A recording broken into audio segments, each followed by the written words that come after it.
समन्ता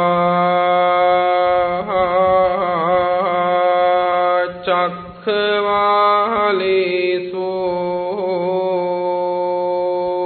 अत्र गच्छन्तु देवता सद्धम्मं मुनिराजस्य सुनन्तु सग्मुखदं धम्मश्रवण कालो अयं भदन्ता धम्मश्रवण कालो अयं भदन्ता धम्मश्रवण कालो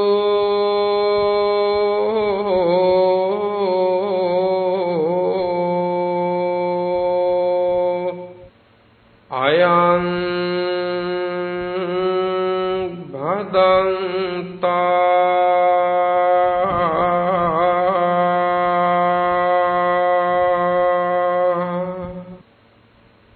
नमो तस् भगवतो अरहतो सम्मा सम्बुद्धस्स नमो तस्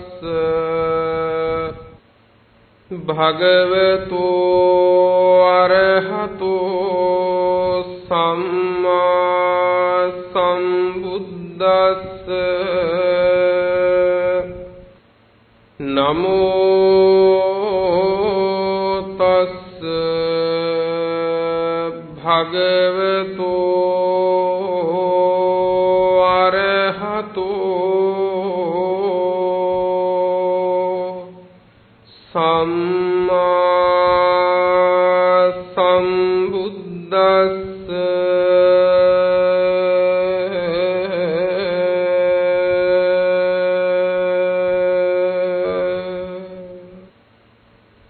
धर्म श्रवणाभिलाषी श्रद्धावंत पिन्नुतुनि अदत् सूधानं वेन्ने ධම්මානුපස්සනා දේශනා මාලාවේ ධර්ම දේශනාවක් ශ්‍රවණය කිරීමට අද දවසේත් ලොව පුරාම ඉන්න සියලු දෙනාටම මේ දේශනාව ශ්‍රවණය කළ හැකි වන පරිද්දෙන් ධර්ම දානයක් ලෙසින් මේ දේශනාව මුළු ලොවටම විසුරුවා හරින්නට පින්වන්ත සත්පුරුෂ පිරිස දායකත්වයේ ධර්මෙන් කටයුතු කරනවා. පින්වත්නි, පෙර සතියෙහි සිදු වූ ධර්ම දේශනාව මජ්ක්‍ධිම නිකායේ වම්මික සූත්‍රය ආශ්‍රයෙන් අපි සිදු කරමින් සිටියේ. එහිදී අපි සාකච්ඡා කළා අන්ද වනයේට කුමාර කාශ්‍යප මහතෙරුන් වහන්සේ වැඩ සිටින විට එක්තරා දේවතාවෙකුගේ පැමිණීම පිළිබඳව. අද ඉතින් පටන් වම්මික සූත්‍රයේ ඉතිරි දේශනාව ශ්‍රවණය කරන්නට පින්වන්ත ඔබට ආරාධනා කරනවා. දැන් මේ දේවතාවක් පින්වතුනේ කුමාර කාශ්‍යප මහතෙරුන් වහන්සේ අන්ද වනයේ වැඩ ඉන්නකොට මුළු මහත් අන්ද වනයේ මාලෝකමත් කරගෙන මධ්‍යම රාත්‍රිය ඉක්මන වෙලාවේදී පින්වත්නි අන්ද වනයේට ආවා. දෙවිවරු එන පිළිවෙලක් තියෙනවා මනුස්ස ලෝකෙට. මනුස්ස ලෝකයට ආවකුවාම දෙවිවරුන්ගේ පින්වත්නි කය තාම සූක්ෂමයි සමහර අයගේ. සමහර දෙවිවරුන්ගේ කය සූක්ෂමයි. ඒ සූක්ෂම කය තියෙන සමහර දෙවිවරුන්ට ආවට මේ මහ පොළොවේ ඉන්න බෑ පින්වත්නි. මහ පොළොවේ ගිලෙනවා හරියට මොන වගේද? මේ මහ පොළොවට තෙල් ටිකක් දැම්මොත් එහෙම තෙල් ටික මහ පොළොවට උරාගන්නේ. ගිතෙල් ටිකක් දැම්මොත් එහෙම ගිතෙල් ටික උණු වෙලා බහින්නේ. අන්න ඒ වගේ. එතකොට මේ දෙවිවරු මොකද කරන්නේ? තමාගේ ආනුභාවයෙන් ඝන ශරීරයක් මවා ගන්නවා පින්වත්නි. ඝන ශරීරයක් මවා ගන්නවා. අපිට දැන් තියෙන්නේ කොහොම ශරීරයක්ද? අපිට දැන් තියෙන්නේ ඝන ශරීරයක් නේ. ඝන ශරීරයක්. මේ ඝන ශරීරයෙන් හින්දා ආබාධ ගොඩයි. මොනවද ආබාධ? නමන්නත් බෑ. අමාරුවෙන් හරි නවා ගත්තොත් දිගාරින්න බෑ. නේද? රිදෙනවා. ඇනෙන ගතියනවා. හරි අපහසුයි. ශරීරේ ඝන වෙනකොට අපවිත්‍රකම වැඩි. දාඩිය ගලනවා. මල මූත්‍ර වැක්කිරෙනවා. හරි අපවිත්‍රයි මේ ඝන ශරීරය. නඩත්තු කරන්න හරි අමාරුයි මේ ඝන ශරීරය. උස්සගෙන පවත්වගෙන යනවා කියන එක හරිම අමාරුයි. මොකක් හරි ඇවිල්ලා වැදුනොත් අපි ඉවරයි. අපි ගිහිල්ලා කොහේ හරි වැදුනොත් ඒත් ඉවරයි. මේ ඝන ශරීරවල හැටි පින්වත්. නමුත් සූක්ෂම ශරීර තියෙන අය ඝන ශරීර මවා ගන්නවා. දැන් අපිට මේ තියෙන ඝන ශරීරයක් තව ඝන කරගන්න පුළුවන්. දැන් අපි හිතමු ඔබ ඔහොම බිම වාඩි වෙලා ඉන්නකොට පින්වත් තව කවුරු හරි කෙනෙක් ඔබව උස්සන්න හදනවා. ඔබව උස්සන්න හදනකොට හැබැයි ඔබ කැමති නෑ නැගිටින්න. එතකොට ඔබට බැයිද තව ටිකක් ඝන කරගන්න ශරීරය? බැරිද? පුළුවන් වෙනවද? එතකොට උස්සන්න අමාරුයි. තව බර වැඩි වෙන ගතියක්. අපිටත් ඒක යම් ප්‍රමාණයකට කරන්න පුළුවන්. ඝන කරගන්නවා මේ ශරීරය තවත්. එතකොට දෙවිවරු ඇවිල්ලා පින්වත්නි ඔය භාග්‍යතුන් වහන්සේට එහෙම වන්දනා කරලා පැත්තකින් වාඩි වෙනවා කියන්නේ ඒ වාඩි වෙන්නේ ඝන ශරීරම වාගෙන. සමහර දෙවිවරුන්ට බ්‍රහ්මයන්ට බුදුරජාණන් වහන්සේ අවවාද කරලා තියෙනවා ඝන ශරීරයක් මවා ගන්න කියලා. හින්ද බැරි නිසා බලන්න බුදුරජාණන් වහන්සේ ක්‍රමවේද කියලා දීලා තියෙනවා. ඝන ශරීරයක් මවා ගන්න කියලා. මොකද මේ దేవතාව ඇවිල්ලා ඉන්න හදනවා බුදුරජාණන් වහන්සේ ඉස්සරහා. නමුත් මහ පොළොවේ ගිලෙනවා. ඒ වෙලාවේ තමයි බුදුරජාණන් වහන්සේ වදාළේ දෙවිඳ ඝන ශරීරයක් මවාගෙන ඉන්න කිව්වා. ඉතින් මේ దేవතාවා මහානුභාව සම්පන්නව අන්ධ වනේම ආලෝකමත් කරගෙන පින්වත්නි කුමාර කාශ්‍යප මහතෙරුන් වහන්සේ ළඟට ආවා. ළඟට ඇවිල්ලා කතා කළා කොහොම කියලාද? බික්ඛු ඒ කියන්නේ මහාන දෙපාරක් කතා කළා. ඇයි දෙපාරක් කතා කළේ? දෙපාරක් කතා කළේ ඉක්මන් භාවය අවධාරණය අඟවන්න ඕන නිසා. සාමාන්‍ය ව්‍යවහාරය. දැන් අපි කෙනෙකුට එකවරම නම දෙපාරක් කියලා කතා කළොත් ඒක හරි හදිසි කතාවක්. හදිසි කතා කිරීමක් නේ. අන්න ඒ වගේ තමයි පින්වත්නි බික්ඛු කියලා කතා කළේ. භික්ෂුව කියලා. දැන් මේ භික්ෂුව කියලා කුමාර කාශ්‍යප තෙරුන්ට කතා කරන්නේ කවුද? දේවතාවෙක්. දේවතාවෙක් මොකද මේ බුද්ධ ශාසනයේ ස්වාමින් වහන්සේ නමකට භික්ෂුව කියන්නේ? ඇයි පින්වත්නි? දැන් මේ දේවතාවෙක් මෙයා භික්ෂුවක් නෙවෙයි. භික්ෂුවක් නොවිච්ච මේ දේවතාවා කුමක් නිසාද මේ ස්වාමින් වහන්සේ නමකට භික්ෂුව කියලා කතා කරන්නේ? දැන් අපිට ව්‍යවහාර තියෙනවනේ පින්වත්නි. අපිට වචන පාවිච්චි කරන්න පුළුවන් සීමාවක් තියෙනවා. දැන් උදාහරණයකට පන්සලේ නායක ස්වාමින් වහන්සේ නමක් වැඩිහිටි ස්වාමින් වහන්සේ නමක් පොඩි හාමුදුරුවන්ට පොඩි නම කිව්වට ඒක වෙන කෙනෙකුට ව්‍යවහාර කරන්න බෑ. දැන් නායක ස්වාමින් වහන්සේගේ ඒ වචනය අහගෙන ඉඳලා සමහර වෙලාවකදී දායක පින්නතුන් අහන්න පුළුවන් පොඩි නම ඉන්නවද කියලා. ඒක දායකයන්ට අයිති වචනයක් නෙවෙයි. ඒක ශාසනයේ ඇතුලේ වචනයක්. පොඩි නම කියන වචනේ කියන්න පුළුවන් උන්වහන්සේට වඩා උපසම්පදාවෙන් වැඩිමහල් ස්වාමින් වහන්සේ නමකට. ඊළඟට උන්වහන්සේ කියනවා. උන්වහන්සේ කියන වචනේ පාවිච්චි කරන්නත් පුළුවන් බාල ස්වාමින් වහන්සේ නමක් වෙනුවෙන් වැඩිහිටි ස්වාමින් වහන්සේ නමකට විතරයි ඒක ගිහියට පාවිච්චි කරන්න පුළුවන් වචනයක් නෙවෙයි. උන්වහන්සේ කියන්න පුළුවන්. උන්වහන්සේ කියන්න පුළුවන් උන්වහන්සේ කියන්න බෑ.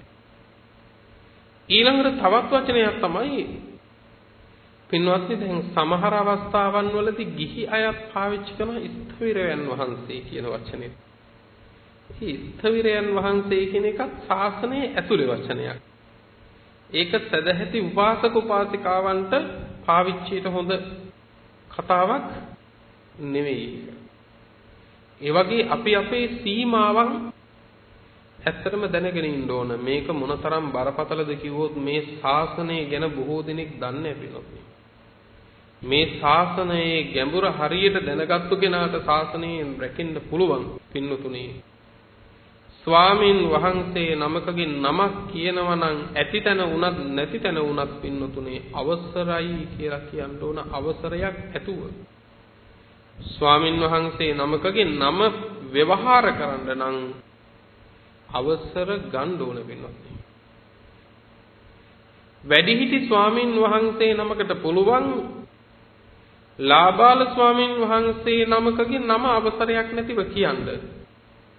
නමුත් ගිහි කෙනෙක් හෝ වේවා පැවිදි කෙනෙක් හෝ වේවා වෙනත් වැඩිහිටි ස්වාමින් වහන්සේ නමකගේ නම සඳහන් කරනවා නම් ඒ සඳහා අවසර ගන්න ඕනේ. උන්වහන්සේ ඉදිරියේ ඇතත් උන්වහන්සේ ඉදිරියේ නැතත් අපවත් වෙච්ච නායක ස්වාමින් වහන්සේ නමකගේ නාමයේ පවා සඳහන් කරන්නත් අපි අවසර ගන්නවා කියලා. අපි අවසර ගන්නවා මේ ශාසනය මොනතරම් ගරු ගාම්භීර ශාසනයක්ද නේ. එතකොට පින්වත්නි එහෙම ශාසනයක ඇයි මේ දේවතාවා බික්කු බික්කු කියලා කතා කළේ භික්ෂුව භික්ෂුව කියලා. ඒකට හේතුවක් තියෙනවා. පින්වත්නි මේ දේවතාවා තවම ඉන්නේ ශ්‍රමණ සංඥාවෙන්. තවම ඉන්නේ ශ්‍රමණ සංඥාවෙන්. ශ්‍රමණ සංඥාව කියන්නේ දැන් ශ්‍රමණෙක් නෙවෙයි. නමුත් පෙර ගෙවපු ශ්‍රමණ සංඥාව තමයි තාම මනසේ තියෙන්නේ. මේකට උදාහරණයක් කියන්නම්. 2019 ඉවර වුණානේ 2019 දෙසැම්බර් වලින්. දෙසැම්බර් 31කින් ඉවර වෙලා ජනවාරි පළවෙනි සතියේ විතර වෙනකොටත් පින්නතුනේ දිනේ ලියන්න වෙච්ච ගමන් අපි ලියන්නේ මොකද්ද? ලියන්නේම 2019. ඇයි? තවම අපේ සංඥාව තියෙන්නේ කොතනද? 2019 කියන සංඥාව 2020 වුණාට වැටහුණා නේද මේ කාර්ය? අන්න ඒ වගේ මේ දේවතාවා දැන් දේවතාවෙක් වුණාට පෙර ගෙවපු භික්ෂුත්වයේ සංඥාව තමයි තාම තියෙන්නේ. එහෙම අවස්ථා තියෙනවා. දැන් එක ස්වාමින් වහන්සේ නමක් පින්නතුනේ පළක් බැඳගෙන වාඩි වෙලා ප්‍රධාන වීර්ය වඩන අතරතුරම පින්නතුනේ අපවත් වුණා. අපවත් වෙලා පින්වත්නි ඒ වේශයෙන් ඒ විදිහටම ඒ පළක් බැඳගෙන ඉන්න ඉරියව්වෙන්ම දෙව්ලොව පහළ වුණා. පළක් බැඳගෙන ඉන්න ඉරියව්වෙන්ම පින්වත්නි දෙව්ලොව පහළ වුණා. දැන් පින්වත්නි දෙව්ලොව දෙවඟනන් ආදීන් ඇවිල්ලා බලනවා මේ ඉන්නේ පළක් බැඳගෙන. මේ දේවතාවා දිව්‍ය සලු පෙරවගෙන මේ දේවතාවා ඉන්නවා. පින්වත්නි දැන් දෙවඟනන් ඇවිල්ලා මේ දිව්‍ය පුත්‍රයා වටා නටනවා, ගායනවා, වයනවා. දිනත ඇරලා බලපු ගමම්ම පින්නතුනේ මේ දිව්‍ය පුත්‍රයාට පුදුම ලැජ්ජාවක් ඇති වුණා. දැන් මේ ඉන්නේ දෙව්ලොව.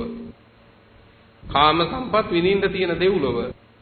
මේ දේව පුත්‍රයා මොකද කළේ පින්වත්නි? ඉක්මනටම දිව්‍ය සලුව ඒකාංශ කරගත්තා. අර සිවුර දා ගන්නවා වගේ, සිවුර පෙරව ගන්නවා වගේ, සිවුර හදා ගන්නවා වගේ ඉක්මනටම තමන් වහන්සේගේ ශරීරේ වහගත්තා. ඒකාංශ කරනකොටම දෙවඟනන් කල්පනා කළා මේ මොකද්ද මේ දෙව්ලොව සැප විඳින්න දිව්‍ය භවයක් ලැබුවාට පස්සේ මේ සිවුර පෙරවනවා වගේ මේ දිව්‍ය සලුව පෙරවන්නේ. කාරණේ මොකද්ද? ප්‍රධාන වීරය වඩමින් නිදිද්දි තමයි අපවත් වෙලා දෙව්ලොව ආවේ. තාමත් සංඥාව තියෙන භික්ෂුවක් කියලා. දෙව්ලොව උපන්න බවවත් දන්නේ. මං දැන් දෙවියෙක් කියලා දන්නේ. තාම සංඥාව තියෙන්නේ මං භික්ෂුවක්. අන්තිමේදී මොකද කළේ? දෙවඟනන් ටික පින්වත්නි කලේ මහ විශාල මුහුණ බලන කැඩපතක් ගෙනල්ලා දිව්‍ය පුත්‍රයා ඉස්සරහට පෙන්නලා තමයි ඔන්න ඒතු ගැන්නුවේ දැන් භික්ෂුවක් නෙවෙයි දැන් දිව්‍ය පුත්‍රයෙක් කියලා. බලන්නකෝ හරියට යතා හතං නික්කිට්ටෝනේ.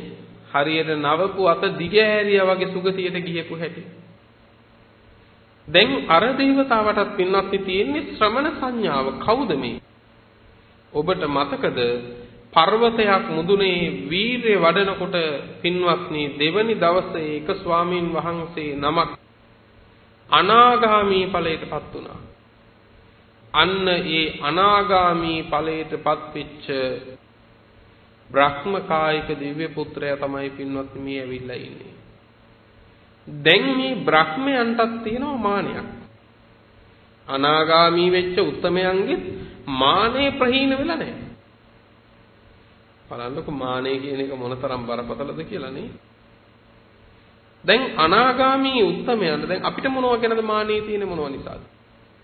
අපිට මානෙ කියන එක ඇති වෙන්නේ රූපේ නිසා, පාට නිසා, හැඩවැඩ හින්දා, ධනේ නිසා, උගත්කම් නිසා, තව මොනවද? දරුවෝ නිසා, තව දැනුම නිසා. සමහර අයට බණ දන්න තරමිනුත් මානෙ උපදිනවා. නේ ධර්මයේ කුමක් සඳහාද කියන එක තෝරගන්න බැරි වුණාම දැනගන්න ධර්ම කාරණා වලින්ම මානෙ උපදිනවා. මම මෙච්චරක් බණ දන්නවා. හරිය දන්නේ. එහෙම කෙලෙස් හැසිරෙන හැටි. එතකොට බ්‍රහ්මයන්ට අනාගාමී වෙච්ච උත්තමයෝ කාමයේ දුරු කරලා ඉන්නේ. එතකොට මොකක් ගැනද එහෙනම් පින්නත් අපි මානෙ තියෙන්නේ? අනාගාමී වෙච්ච අය කාම සම්පත් බැහැර කරලා ඉන්නේ. කාමයේ දුරු කරලා ඉන්නේ. එතකොට මොනව ගැනද පින්නත් අනාගාමී වෙච්ච උත්තමයන්ට මානයක් තියෙන්නේ? ඒ තමයි තමන් විඳින ආධ්‍යාත්මික සුවය ගැන. තමන් විඳින ආධ්‍යාත්මික සුවය ගැන ඇති වෙනවා මානයක්. බලන්න පින්නත් කොච්චර මේ පැටලෙන තැනද කියලා මේ සසරනේ. කෙලෙස් නැසෙන තැනින්ම කෙලෙස් තව කෙලෙස් උපදින්න පුළුවන්. දැන් මේ දිව්‍ය පුත්‍රයා භික්ෂුව කියලා කතා කරන්න හේතුව තමයි එදා කාශ්‍යප බුදුහාමුදුරන්ගේ ශාසනය අනාගාමී වෙලා මම බඹලොවට ආවා. අද වෙනතුරා බඹලොව. හැබැයි මේ භික්ෂුව එදා භික්ෂුවක් හැටියට අපවත් වෙලා මෙදා වෙනකන් මේ කාම ලෝකෙ සැරිසරුවා. මං කාම ලෝකෙ සැරිසරුවේ නැහැ. ඔන්න බලන්නකෝ මේ පැටලිච්ච තැන. එතනත් ඒක බැලුවා. මේ භික්ෂුව කාම ලෝකෙ සැරිසරුවා. හැබැයි මම කාම ලෝකෙ සැරිසරුවේ නැහැ. අන්න ඒ නිසායි පෙර ශ්‍රමණ සංඥාවම තියාගෙන භික්ෂුව කියලා කතා කළේ. ඇයි කතා කළේ එහෙම? තමන් සමග එකට ප්‍රධාන වීරය වඩපු සබ්‍රහ්මචාරීන් වහන්සේට අනුග්‍රහයක් කරන්න ඕන නිසා. අනුග්‍රහ කරන්න ඕන නිසා. බලන්නකො මේ ශාසනයේ සත්පුරුෂ ආශ්‍රයේ කල්යාණ මිත්‍ර සේවනය මොනතරම් වටිනවද කියලා. හරිම වටින දෙයක් වෙනවා. සත්පුරුෂ ආශ්‍රය. කල්යාණ මිත්‍ර ඇසුර පුදුම වටිනවා. දැන් මේ දේවතාව ඇවිල්ලා කුමාර කාශ්‍යප මහතෙරුන් වහන්සේට කතා කළා භික්ෂුව කියලා කතාවක් කියනවා. මොකද්ද මේ කතාව? භික්ෂුව එක තුඹසක් තියෙනවා. එතන තුඹසක් තියෙනවා කියන එක නෙවෙයි. මේ වෙනත් කතාවක් මේ කියනවා. භික්ෂුව අයං වම්මිකෝ රත්තිං දූපායති. භික්ෂුව එක තුඹසක් තියෙනවා. මේ තුඹස රාත්‍රියට දුම් දානවා කිව්වා. මේ තුඹස රාත්‍රියට දුම් දානවා. දිවා පජ්ජලති. දහවලට දිලෙනවා, බබලනවා, ඇවිලෙනවා. රාත්‍රියට මේ තුඹස දුම් දානවා, දහවලට ඇවිලෙනවා. බ්‍රාහ්මනෝ ඒව මාහ. එක්තරා බ්‍රාහ්මණයෙක් ඉන්නවා. ඒ බ්‍රාහ්මණයා මෙහෙම කියනවා. මොකද්ද? අභික්ඛන සුමේද සත්තං ආදායාති කියනවා. සුමේධ මේක ආයුධයක් අරගෙන හරන්න කියනවා. මොකද්ද මේ සුමේධ කියන එකේ තේරුම? සුමේධ කියන්නේ මනා නුවණක් තියෙන තැනැත්ත.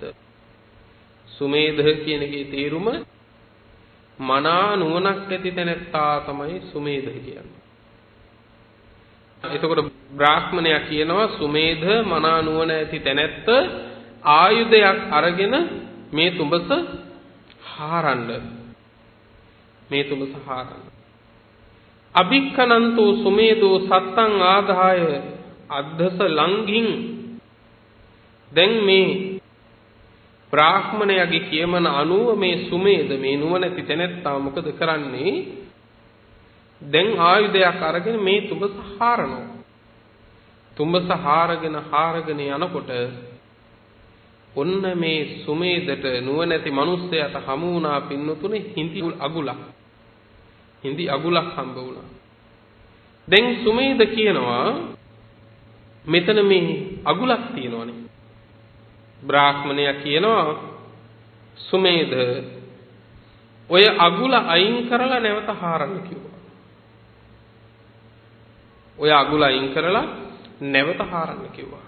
දැන් ආයෙත් මේ නුවණැති මිනිස්සයා ආයුධය අරගෙන තුඹස හාරනවා. තව ටිකක් තුඹස සාරගෙන යනකොට හමු වුණා පින්නතුනේ මැඩියෙක්. මේ මැඩියට කියනවා උද්දුමායිකා කියලා. උද්දුමායිකා කියලා තමයි බණ පොතේ කියන්නේ පින්වත්නි මැඩියෙක් හමු වුණා. දැන් සුමේධ කියනවා බ්‍රාහ්මණය දැන් මේ හාරනකොට මැඩියෙක් හමු වුණානේ.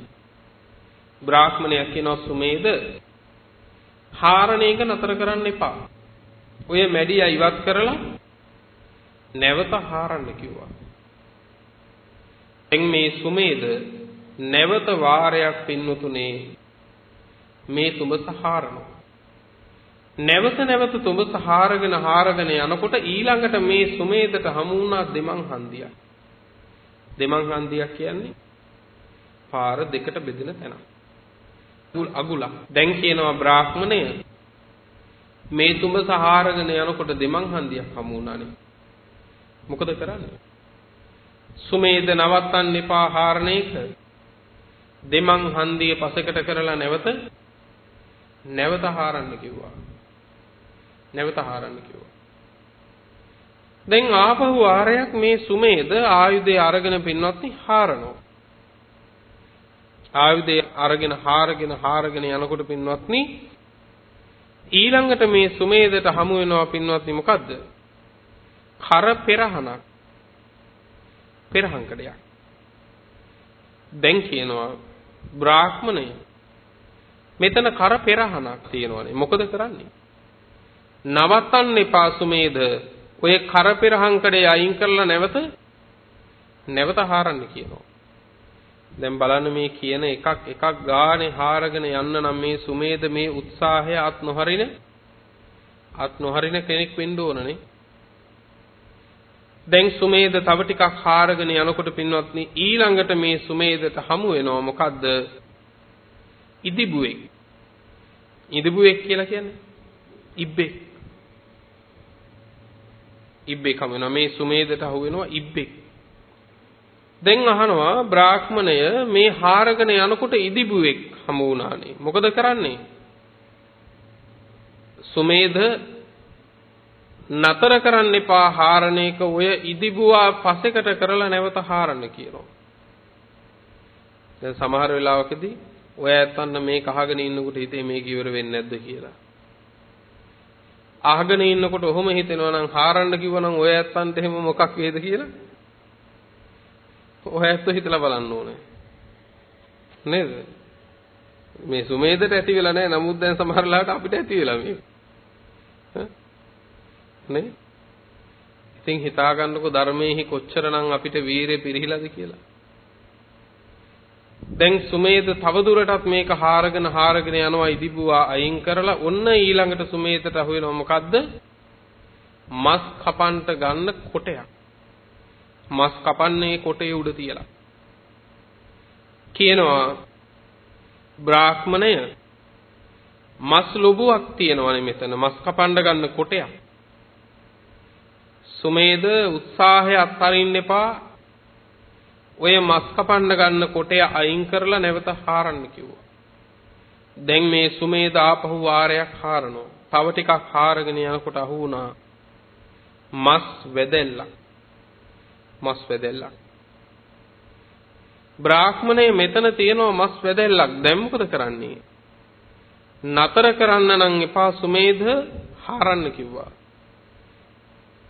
දැන් මස් වැදෙල්ලක් පැත්තකට දාලා මේ සුමේධ මොකද කරන්න පින්වත්නි? හරන්න පටන් ගත්තා.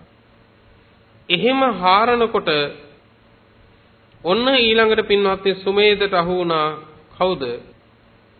නාගරාජේ. විශාල පෙනයක් තියෙන නාගරාජේ. බ්‍රාහ්මණය නාගයෙක් ඉන්නවා කිව්වා. එතකොට අවවාද කළා සුමේධ නාගයා හිටපු දෙන්. නාගයාට කිසිම උපද්‍රවයක් කරන්න එපා. කැට කැබිලිටි අරගෙන හරි ගල් මුල් අරගෙන හරි ගහන්න යන්නත් එපා. ඒ නාගයට নমස්කාර කරන්න කිව්වා. ඒ නාගයට වන්දනා කරන්න කිව්වා. මෙන්න මේ කාරණාව මේ කතා පුවත කියලා පින්වත්නි මේ దేవතාවා තවත් අවවාදයක් කළා කුමාර කාශ්‍යප හාමුදුරුවන්ට. භික්ෂුව මහන කියලා කතා කරන්නේ මේ దేవතාවා. භික්ෂුව මේ කාරණය මොකද්ද කියලා මේ ප්‍රශ්න ටික අහනවා නම් අහන්න කිව්වා සම්මා සම්බුදුරජාණන් වහන්සේ කරා ගිහිල්ලා. ඉමේ කෝත්වම් බික්ඛු පඤ්හේ භගවන්තං උපසංකමිත්වා පුච්චේයාසි. භාග්‍යවතුන් වහන්සේ හමුවට පැමිණිලාම මේ ප්‍රශ්නය අහන්න කිව්වා. යතාතේ භගවා ව්‍යාකරෝති තථානං ධාරෙය්‍යාසි. යම් ලෙසකින් ඒ භාග්‍යවතුන් වහන්සේ මේ ප්‍රශ්න ටික විසඳනවද අන්න ඒ විසඳපු පරිද්දෙන් සිතේ දරා ගන්න කිව්වා. බලන්නකො කරපු ධර්මාවවාදේ බුදුරජාණන් වහන්සේ මේක විසඳයි. ඒ විසඳන්නේ මොන විදිහටද? ඒ විදිහට හිතේ දරා ගන්න කිව්වා. ඒ කියන්නේ මේ దేవතාවා නොකිය කියනවා බුදුරජාණන් වහන්සේ විසඳුවාම හැබැයි దేవතාවා කිව්වේ මේකමද දන්නේ කියලා සැකයක් ඇති කරගන්න බෑ එතකොට. බලන්න බුදුරජාණන් වහන්සේ වදාළේ යම් ලෙසක නම් ඒ විදිහටම දරා ගන්න කිව්වා. ඒ විදිහට දරා ගන්න කිව්වා. නාහං තම් බික්ඛු පස්සාමි සදේවකේ ලෝකේ සමාරකේ සබ්‍රාහ්මකේ සස්සමන බ්‍රාහ්මනියා පජාය සදේව මනුස්සයාය යෝ ඉමේ සංපඤ්ඤානං වෙය්‍යාකරේන චිත්තං ආරාධෙය්‍ය අඤ්ඤත්‍ර තථාගතේනවා තථාගත ශාවකේනවා ඊතෝ වා පනසුත්වා. දේවතාවා කියනවා එහෙමත් නැත්තම් භික්ෂුව තථාගතයන් වහන්සේගේ ශ්‍රාවකයන් වහන්සේ නමකගෙන් හරි අහන්න කිව්වා. හැබැයි මේ ලෝක ධාතුවේ තථාගතයන් වහන්සේ හෝ තථාගතයන් වහන්සේගේ ශ්‍රාවකයන් වහන්සේ නමක් හෝ හැර මේ ප්‍රශ්නේ විසඳන්න පුරුවන් සමතෙක් జగතෙක් දෙවියන් සහිත මරුන් සහිත බඹුන් සහිත ලෝකයේ කිසිවෙකුවත් මන් දකින්නේ කිව්වා. මේ දෙව් මිනිසුන් බඹුන් පිරිච්ච ලෝකයේ මේ ප්‍රශ්නේ විසඳනවා නම් විසඳන්නේ කො තථාගත බුදුරජාණන් වහන්සේමයි නැත්තං තථාගත ශ්‍රාවකයන් වහන්සේ නමක්මයි. උන්වහන්සේලාගෙන්ම මේක අහන්න කිව්වා. ඒ කියන්නේ වෙන කෙනෙක්ගෙන් මේක අහන්නම එපා කිව්වා. සමහර දේවල් අපි අහන්න ඕන. හැබැයි ඒ අහන්නේ කාගෙන්ද කියන එකත් ටිකක් බලන්න ඕනේ. මොකද සමහර අය ඇහුවට පස්සේ හිටපු අගාධයට වඩා තව අගාධයකට තල්ලු කරනවා. දැන් උදාහරණයකට හිතන්නකෝ. දැන් ඔබෙන් කවුරු හරි කෙනෙක් ණය අරගත්තා. ණය දෙතුන් වාරයක් ඉල්ලුවා. ලැබුණේ නැහැ. අපි හිතමු දැන් යම් ආවේගශීලී වෙච්ච වෙලාවක උට පහර දුන්නා කියලා. දැන් මේක ගිහිල්ලා හරිද වැරදිද මේක පිළිබඳ යම් විමසීමකට ඇහුවොත් කවුරු කොහොම කියයි? කෙනෙකුට මේක කියනකොට කියයි මොකද්ද? ගහන්න නෙවෙයි තිබ්බේ. ඒ කියන්නේ මරන්න කියලානේ. ඒ කියන්නේ අර හිටපු අගාදිනුත් එහා පැත්තටම අපිව තල්ලු කරනවානේ. ගහපු එකමයි හොඳ කියනවා. එතකොට ආයෙ ගහන්න තරම් කේන්තියක් එනවද නැද්ද? ආයෙ ගහන්න තරම් අපි හිතේ කෙලෙස් ධර්මයක් උපදිනවා. එහෙමත් නැත්නම් මොකද කරන්නේ? ඔය මිනිහා මගෙමුත් ගත්තා කියලා අර මනුස්සයා පිළිබඳ තවත් වෛරයක් ඇති වෙන විදිහට පින්නත් මේ වචනයක් කියනවා. මේ හැම එකකින්ම අපිව අගාධයට දානවා. හැබැයි ලෝකේ හරි අඩුයි අපරාධේ වට ගියේ කතා කරලා ඕක විසඳ ගන්න තිබ්බනේ කියලා කියන අය. ඒ අය ඇවිලිච්ච හිතක් නිවනවනේ. නේද? ඇවිලෙන හිතවලට ඇවිලෙන්න කරුණු කියන්න ඉන්න ඕන තරම්. හැබැයි ඇවිලෙන හිතක් නිවෙන්න කරුණු කියන්නේ බොහෝම ස්වල්පයිද නැද්ද ඉන්නේ? ඊටාම ස්වල්පයි පින්නත්. ඊටාම ස්වල්පයයි. දැවෙන ලෝකයක් පින්නත් මේක. මේ දැවෙන ලෝකේ බලාපොරොත්තු වෙන්න එපා නිවීමක් හැමෝගෙම. නිවිච්ච කෙනෙක්ගෙන්ම නිවීමක් හොයන්න. නිවිච්ච කෙනෙක්ගෙන්ම නිවීමක් හොයන්න. සමහර අය නිවුණා වගේත් ඉන්නවා. සමහර අය නිවුණා වගේ ඉන්නවා ඇතුළ දැවෙද්දි. ඒ නිසා ඒකයි මේ දේවතාවා කියන්නේ මේක වෙන කවුරුවත් නම් මේක අහලා දැනගන්න විසඳන්න කෙනෙක් මට පේන්නේ නැහැ. හැබැයි මේක අහනව නම් එක්ක බුදුරජාණන් වහන්සේගෙන් අහන්න නැත්නම් ශ්‍රාවකයෙක්ගෙන් අහන්න. හැබැයි ඒ කියලා දෙන විදිහටම දරා ගන්න. මොකද ඒ විදිහටම දරාගත්තේ නැත්නම් මොකද වෙන්නේ? එකක් සැකය. ඒ සැකය ඇති වුණාට පස්සේ මොකද කරන්නේ? තව කෙනෙක්ගෙන් අහන්න හිතෙනවා. තව කෙනෙක්ගෙන් අහන්න හිතෙනවා. සෝවාන් ඵලයටපත් වෙච්ච ආර්ය ශ්‍රාවකෙක් නොකරන අකුසල් 6ක් තියෙනවා. මොනවද? ආනන්තරීය කර්ම 5යි. 6 වෙනි එක වෙනත් ශාස්ත්‍රවරු හොයන්නේ. ඒ කියන්නේ වෙනත් කෙනෙක්ගෙන් අහන්න යන්නේ. වෙනත් කෙනෙක්ගෙන් අහන්න යන්නේ. දැන් එතකොට සැකය යම් තැනකද එන්නේ මේ විදිහටමද හරි කියලා එතනින් ඊළඟට වෙන ශාස්ත්‍රවරු හොයන වැඩපිළිවෙල පටන් ගන්නවද නැද්ද? වෙනස් ශාස්ත්‍රවරයෙක් හොයන්න යන්න පුළුවන්. සැකයෙන් තමයි විමසීම එන්නේ. ඒ නිසා සැකය මුළුමනින්ම වරදක් පාපයක් කියන්න බෑ. එහෙත් උපදින සැකය ධර්මයේ තුලින්ම ඉක්මනට විසඳ ගන්න ඕනේ. පැහැදිලි නේද? දැන් පින්වත්නි මේ කාරණේ කියලා ඉදං වත්වා තත්තේවන්තරධායි මේ దేవතාවා මේ කාරණේ කියලා අවවාදේ කරලා එතනම අතුරුදන් වුණා. එතනම අතුරුදන් වුණා. දැන් පින්වත්නි ආයුෂ්මත් කුමාර කාශ්‍යප මහතෙරුන් වහන්සේ ඒ රාත්‍රියේ ගෙවිලා ගියාට පස්සේ සම්මා සම්බුදුරජාණන් වහන්සේ හමු වෙන්න වැඩියා. සම්මා සම්බුදුරජාණන් වහන්සේ කරා වැඩම කරලා මේ මුළු මහත් සිදුවීමම සම්මා සම්බුදුරජාණන් වහන්සේට කිව්වා. ස්වාමීනි ඊයේ රාත්‍රියේ මධ්‍යම රාත්‍රිය පහු වෙනකොට එක්තරා දේවතාවෙක් අන්ධ වනය ආලෝකමත් කරගෙන ඇවිල්ලා මට භික්ෂුව කියලා කතා කළා. කතා කරලා මට කිව්වා මෙහෙම කතාවක්. තුඹසක් තියෙනවා රාත්‍රියට දුන් දාන දහවලට ගිනි ඇවිලෙන සුමේද කියලා පුද්ගලයෙකුට බ්‍රාහ්මණයෙක් කියන ආයුධයක් අරගෙන මේක හාරන්න කියලා සුමේද එහෙම හාරගෙන යනකොට පළවෙනියටම හමු වුණා අගුලක්. ඒ අගුල අයින් කරලා හාරන්න කිව්වා. එහෙම හාරනකොට ඊළඟට අහු වුණා උද්දුමායිකා කියන මැඩියෙක්. ඒ මැඩියත් අයින් කරලා ආයේ හාරන්න කියනකොට ඊළඟට හමු වුණා දෙමන් හන්දියක්. ඒ දෙමන් හන්දියත් පසෙකට කරලා හාරන්න කියනකොට ඊළඟට හමු වුණා මොකද්ද? ඉදිබුවේ ඉබ්බේ. ඒ ඉදිබුවත් පසෙකට කරලා හාරන්න කියනකොට ආයේ හාරගෙන යනකොට හමු වුණා පෙරහංකඩයක්. මේ පෙරහංකඩයත් අයින් කරලා නැවත හාරන්න කියලා හාරගෙන යනකොට ඊළඟට හමු වුණේ මොකද්ද? මස් කපන්න ගන්න කොටයක්. ඒ මස් කපන්න ගන්න කොටයත් අයින් කරලා හාරන්න කිව්වම මස් වැදෙල්ලක් හමු වුණා. ඒ මස් වැදෙල්ලත් අයින් කරලා හාරන්න කිව්වට පස්සේ හමු වුණා නාගරාජේ විශාල පෙනයක් තියෙනවා. ඒ නාගරාජයට වඳින්න පුදන්න කිව්වා. ඒ නාගරාජයට කිසිම කරදරයක් කරන්න එපා කිව්වා. මෙන්න මේ කතාව කියලා ඒ దేవතාව කිව්වා ඔබ වහන්සේගෙන් හරි ශ්‍රාවකයන් වහන්සේ නමකගෙන් හරිම අහන්න ඒ විදිහටම දරා ගන්න කියලා. ස්වාමීනි තුඹස කියන්නේ මොකද්ද කියලා හෙව්වා. රාත්‍රියට දුන් දානවා කියන්නේ මොකද්ද?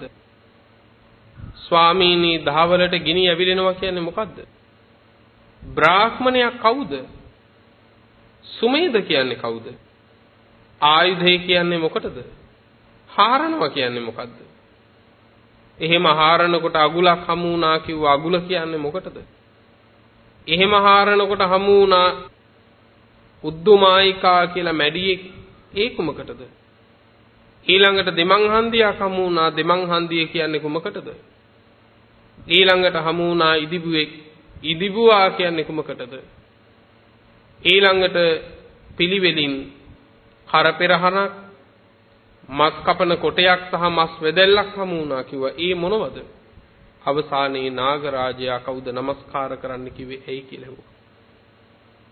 අන්න ඒ වෙලාවේ සම්මා සම්බුදුරජාණන් වහන්සේ දේශනා කළා පින්වත්නි. එහෙනම් කුමාර කාශ්‍යපය අහගන්න කිව්වා.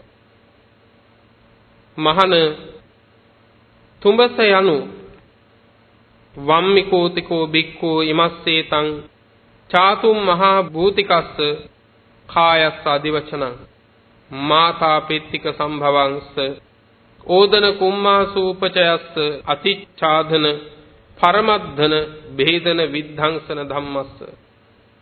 මහාන භික්ෂුව තුඹස යනු මෞපිය සංවාසයෙන් හටගත්තු කැවීම් පෙලීම් ඉලීම් පිරිමැදීම් ආදීන්ම නඩත්තු කළ යුතු මේ ශරීරයට නමක් කිව්වා. තුඹස කියලා කියන්නේ කුමකට නමක්ද එහෙනම්? මේ සතර මහා භූතයන්ගෙන් හටගත්තු මෞපිය සංවාසයෙන් හටගත්තු ආහාර පාන සැපීමෙන් කැවීමෙන් පෙවීමෙන් නෑයීමෙන් ඊළඟට සම්බාහනය කිරීමෙන් මේ ආදී නොයෙකුත් වද වේදනා වලින්ම නඩත්තු කරන්න වෙන මේ ශරීරයට නමක් කිව්වා. තුඹස කියන්නේ. තුඹසක ස්වභාවය දේශනාවේ කියනවා පින්වත්නි. කාරණා හතරක් නිසා තුඹස කියලා කියනවා. වම්මික කියන්නේ තුඹසටනේ. මේකට වම්මික කියලා කියන්න කාරණා හතරක් තියෙනවා. මොනවද මේ කාරණා හතර? පළවෙනිම කාරණේ කියනවා පින්නතුනේ යතේවහි බාහිරකෝ වම්මිකෝ. මේ බාහිර තියෙන තුඹස ඒ කියන්නේ ශරීරය නෙමෙයි. අපි මේ තුඹස කියන එක තියෙනවනේ බාහිර.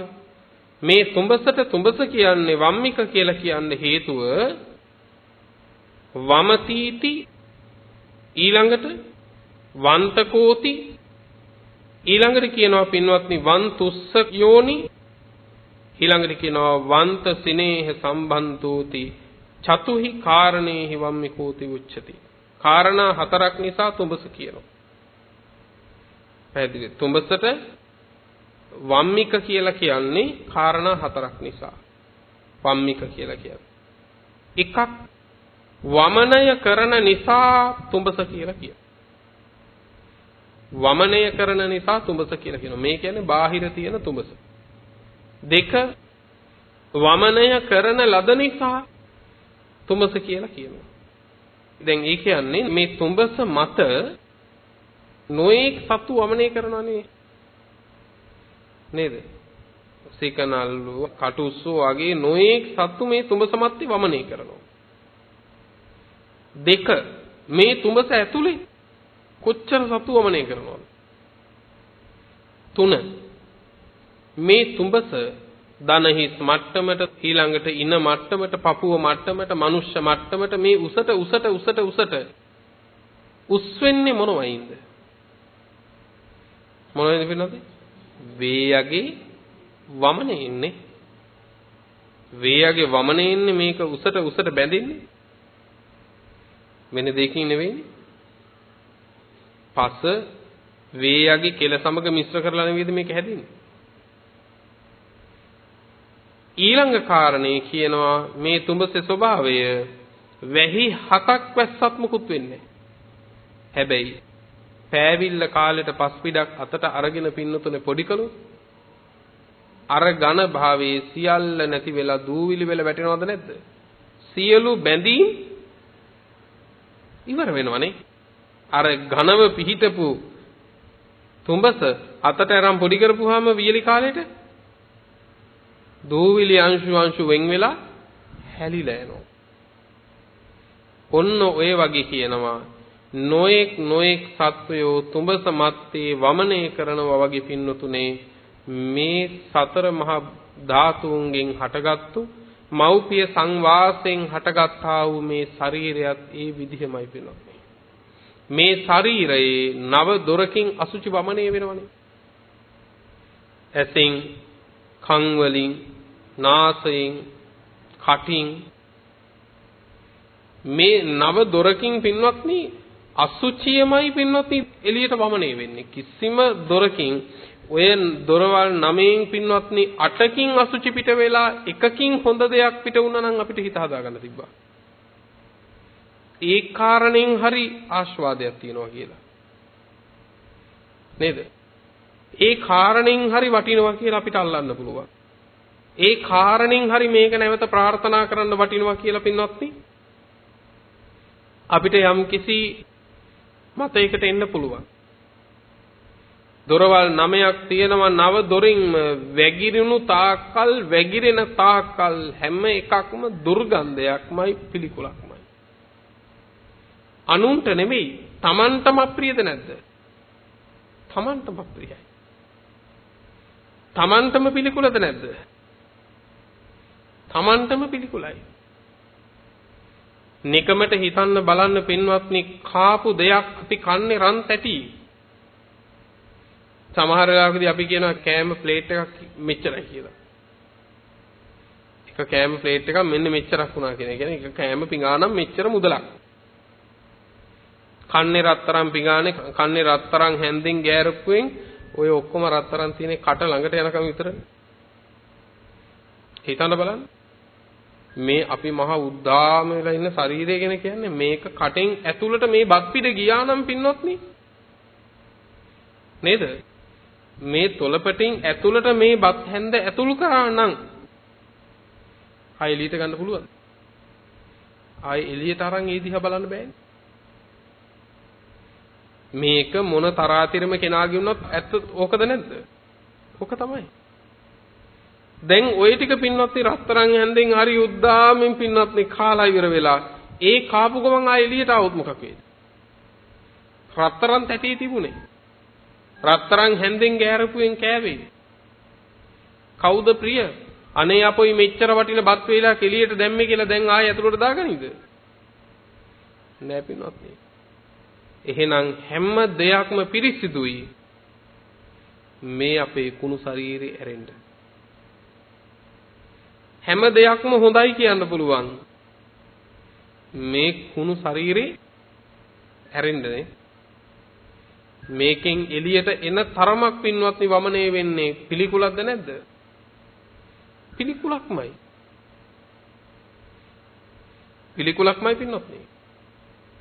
එතකොට හිතන්න බලන්න මොහොතක් කටින් පිටවෙච්ච වමනයක් දිහා බලලා මේක නේද ඇඟ ඇතුලේ තිබුණේ කියලා හිතෙනකොට මේක මම මෙච්චර වෙලාවක් මගේ ඇඟ ඇතුලේ තියාගෙන නේද මම මේ හිටියේ කියලා යමෙකුට සිහි නුවණ ඉපදුනොත් පින්වත්නි කර්මස්ථානයේට ඒකම මතිද?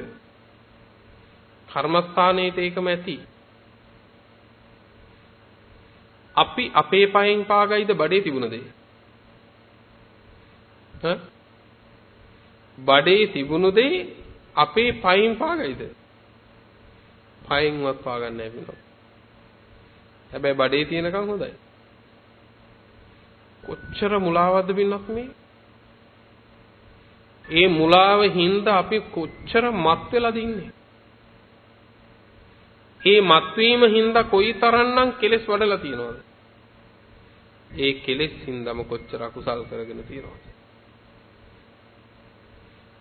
ඒකයි කිව්වේ මේ ශරීරයෙන් වමනය වෙන තරමක් වමනය වෙන්නේ පින්වත්නි අසුචිය. දෙක මේ ශරීරයේ ඇතුලේ මොන තරම් වමනය කරන අය ඉන්නවද? මේ ඔබ කියන්නේ මම කියන්නේ මේ සසරේ ඉපදෙමින් මැරෙමින් යන එක සත්වයෙක්. එක සත්වයෙක් වෙච්ච ඔබත් මමත් මේ සසරෙම ඉපදෙන මැරෙන තවත් සත්වයෝ කී දෙනෙකුට වාසභවණේ වෙලා ඉන්නවද? මම කියනකොට මට හිතෙන්නේ මම විතරයි කියලා. සැබවින්ම මම මේ පියවරක් තියන්නෙම සසරේ මං වගේම ඉපදෙන මැරෙන සත්වයෝ දහස් ගණනක් ලක්ෂ ගණනක් ඇතුලේ හංගගෙන කොයිතරම් වාර ගණනක් එවන් පණු රාශියක් දරාගත්තු ශරීර අපි දරන්නේ නැද්ද? එවන් ශරීරවල ඒ පණුව වෙලා කී වාරයක් ඉන්නේද? සසර කොච්චර භයානකද කියලා හිතන්නකෝ.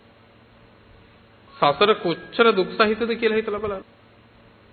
මේ ශරීරය ඇතුලේ මොන්න තරම්නම් පින්වත්නි ප්‍රාණීන් ඉන්නවද? මම කියන එක ඇතුලේ ඉන්නේ සසරේ මහ සත්ව රාශියක්. ඔය හැම සත්වයකම උපදින්නේ කොහෙද? ඔය හැම සත්වයකම පින්වත්නි උපදින්නේ අපේ ශරීරය ඇතුලේ. එහෙනම් බොහෝ සත්වයන්ට ඔබත් මමත් පරිහරණය කරන මේ ශරීරයේ පින්නතුනේ තිඹිරි ගෙවෙනවා.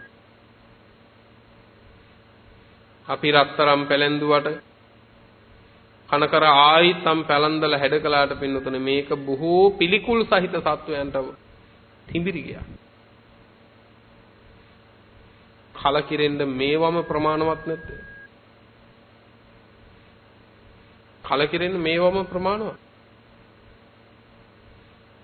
බොහෝ සත්වයන්ට මේ ශරීරය තිඹිරි ගියා පින්නතුනේ.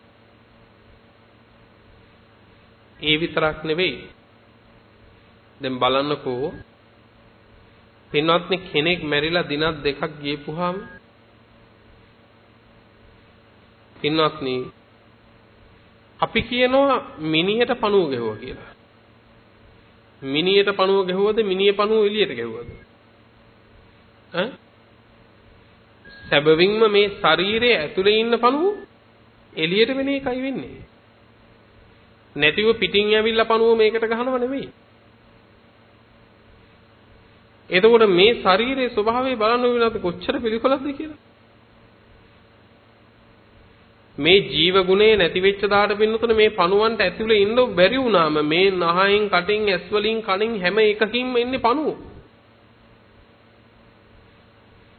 තුඹසක් නෙවෙයිද මේක? මේක තුඹසක් පින්නවත් නේ. මේ ඔක්කොම නහයෙන් කටින් එන්නේ පින්නවත් පණුව ඊට පස්සේ. මේක කාගේ වුණත් ස්වභාවය ඕකයි. මට අධිකරණ වෛද්‍ය නිලධාරීතුමෙක් කියනවා ස්වාමින් වහන්සේ මිනිහක් කැපුවා. හැබැයි මේ මිනිහ ගොඩ ගන්නකොට බලනකොට හරියට උපමාවක් විතරක් කියන්නම් කිව්ව ඔබ වහන්සේට. මිනිහට උඩින් කැකුළු හාල් ගෝණියක් හැලුවා වගේ කිව්වා. ඒ මිනිහ මැත්තේ කැකුළු හාල් ගෝණියක්ම හැලුවා වගේ කිව්වා. ඉච්චරයි කියන්න මට පුළුවන් කිව්වා. පණුව. ඔය හැම සත්වයකටම වාස භවනේ උනේ මොකද්ද? මේ ශරීරේ. ඉතින් තවත් එක භවයක් හරි මෙහෙම එකක් ලබන එක. සිතවිලි මාත්‍රයකටවත් ගන්න ඕනද එහෙම එකක්? නෑ පින්නොත්. තව පියවරක්වත් මේ සසරේ ඉස්සරහට ඕනේ නෑ. ඒ තරම් දුකයි පිළිකුලයි. ඒ හැම සත්වයකම ලෙඩ වෙලා ගිලන් වෙලා ඉන්නවා නම් ඒ හැම සත්වයකටම රෝහල වෙන්නේ මොකද්ද? මේකමයි. ඒ හැම සත්වයකම පින්වත්නි ඒ ප්‍රමාණ වලින් මල මූත්‍ර පිට කරනවමනේ. කොහෙද? අපිට එක වැසිකිළියක් අපි හදා ගන්නකොට අපි වැසිකිළිය වෙලා තියෙනවා ලක්ෂ ගාණක් ප්‍රාණීන්ට. හිතන්න බලන්න. අපි මොනතරම් ලොකුවට මොනතරම් ලස්සනට වැසිකිළි හදාගත්තා. අපේ ශරීරයේ වැසිකිළියක් ලක්ෂ ගණන් කෝටි ගණන් ප්‍රාණීන්ට. කොච්චර දේවල් හිතන්න ඕනද? එහෙනම් මේක වැසිකිළියක්. ඊළඟට ඔය හැම සත්වයකම මැරෙනවා නම් මැරෙන්නේ කොහෙද? ශරීරය ඇතුලේ. ඒ හැම සත්වයකගේම ආදාහණයට බොරැල්ලට කියනවද?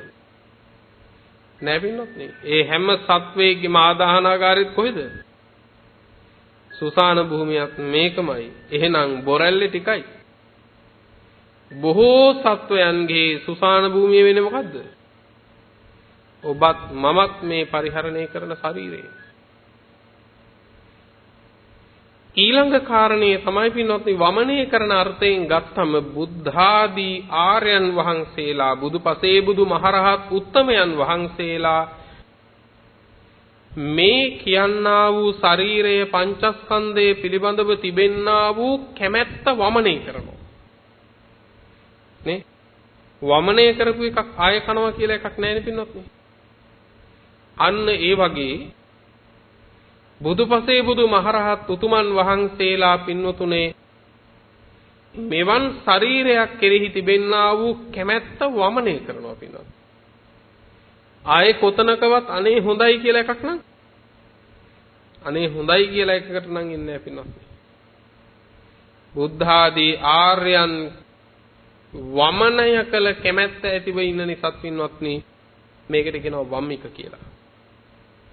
පින්වත්නි අද දේශනාව මේ නිමාවටපත් වෙනවා මෙතෙන් පටන් වම්මික සූත්‍රය ඇසුරින් සිද්ධ වන තුන්වැනි ධර්ම දේශනාව එළඹෙන පදාදා දිනයේදී ශ්‍රවණය කරන්නට පින්වන්ත ඔබට අවකාශ සැලසෙනවා ඇති. රැස් කරගත්තා වූ සියලු කුසලානිසංස ධර්මයන්ගේ පළමු භාගය නමින් මියගිය හැමටත් අත් වේවා සියල්ලෝ සැපවත්ව නිවන් දකිත්වා. ඒ වගේම මේ උතුම් පින්කම්හි ප්‍රමුඛ දායකත්වයේ දරන පින්වත් කමානී මායාදුන්න වෛද්‍යතුමිය රුක්ලන්ත මායාදුන්න පියතුමන් ආදී පින්වතුන්ටත් ඒ වගේම සංවිධානය කරන අපේ හේමක මහත්මාණන් ආදී සියලු දෙනාටත් උතුම් ධර්මාවබෝධයේ සුවසේම සිද්ධ වේවා. හැම සියලු දෙනාටම බුද්ධාදී උතුමන් නිවුණු සැනසුණු අමා මහ නිවන මේ කුසල බලයෙන්ම ලැබේවා කියලා සාදු කියලා ප්‍රාර්ථනා ඇති කර ගනිමු. ලොව සසුන සුරකින්න සියලු දෙවියන්ටත් මේ පින් ලැබේවා. පින් අනුමෝදන් වන දෙවියන්ගේ දිවි රැකවරණයත් ඔබ අපට ලැබේවා. පතන බෝධියකින් දෙවියෝද නිවන් දකිත්වා කියලා සාදු කියලා දෙවියන්ටත් පින් අනුමෝදන් කරමු. ආකාසට්ඨා ච බුම්මට්ඨා දේවා නාග මහිද්దికා පුඤ්ඤං තං අනුමෝදිත්වා චිරං රක්ඛන්තු ලෝක සාසනං චිරං රක්ඛන්තු ධම්ම දේශනං චිරං රක්ඛන්තු ත්වං සදා. පුරා අවුරුදු 25ක් ලෝතුරා සම්මා සම්බුදුරජාණන් වහන්සේ ළඟ ඉඳලා උන්වහන්සේට සියාතින් උපස්ථාන කළ අග්‍ර උපස්ථායක වූ මහා පිං ඇති ආනන්ද මහරහතන් වහන්සේ පින්වතුනේ මෙහෙම ප්‍රාර්ථනාවක් කළා. දස බල සීලප්පභවා නිබ්බාන මහා සමුද්ද පරයන්තා අට්ඨංග මග්ග සලිලා ජින වචන නදී චිරං වහතු. දස බල බුදුරජාණන් වහන්සේ නම් මහ පර්වතය මුදුනින් හටගත් අමා මහ නිවන නම් මහ සයුර කෙළවර කොට ඇති ආර්ය අෂ්ටාංගික මාර්ගය නම් සිසිල් දිය පිරුණු ඒ උතුම් තථාගත බුද්ධ වචනය නම් වූ ගංගාව අපමණ සත්වයින්ගේ අනන්ත සංසාර දුක්ගිනි නිවාලමින් තව බොහෝ කල් ගලා බසීවා.